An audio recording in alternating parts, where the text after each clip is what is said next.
सत श्री अकाल जी। तो आज हम बात करने जा रहे हैं प्रॉपर्टी डीलिंग में कितनी कमीशन रहती है।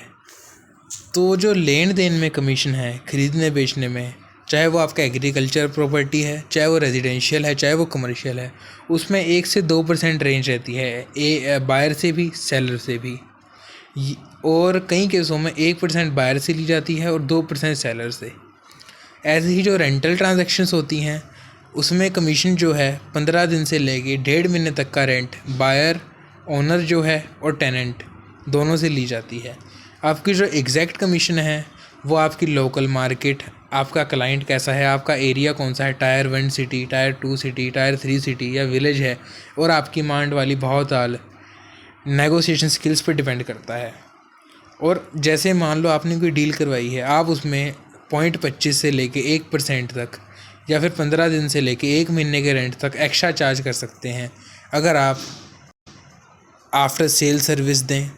जैसे कि सर उसके बाद भी आपका खाली जो रोल जो है वो सिर्फ दिलवाने या बेचने तक नहीं है, उसके बाद आप उसके साथ खड़े रहें लाइफ टाइम। या फिर आप अगर कोर्ट से जाके जो आपका फ़र्ज़ है उससे ज़्यादा आप कुछ करवा के दें, या फिर आप डिस्प्यूट रेजोल्यूशन की गारंटी दें कि कोई भी अगर झगड़ा है, रोले की डिस्प्यूट की प्रॉपर्टी है, आप उसे हैंडल करवाएंगे आगे जाकर भी।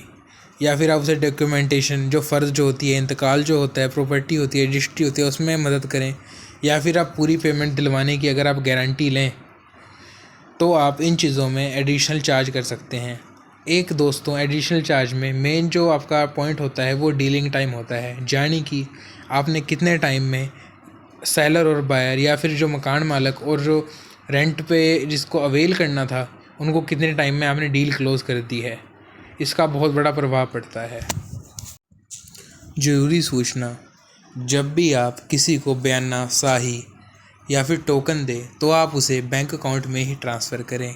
या फिर अगर आप हैंड टू हैंड कैश भी देते हैं तो कोई मौजूदा तौर पे गवाह वहाँ पे ज़रूरी है।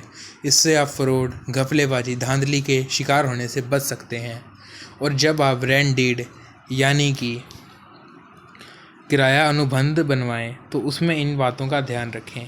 वो आपका लीगल प्रूफ है टेनेंसी का, वो गवाही देता है कि आप यहाँ पर रेंट पर रह रहे हैं, और उसमें स्पष्ट तौर से रेंट की जो राशि जो है, पेमेंट की डेट, डिपॉजिट कितना है, कितना ड्यूरेशन, जैसे नॉर्मली 11 महीने का होता है, और मेंटेनेंस की रिस्पॉन्सिबिलिटी किसकी है।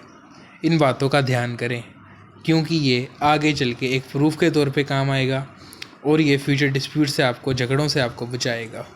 और ये दोनों की सिक्योरिटी के लिए बहुत ज़रूरी है।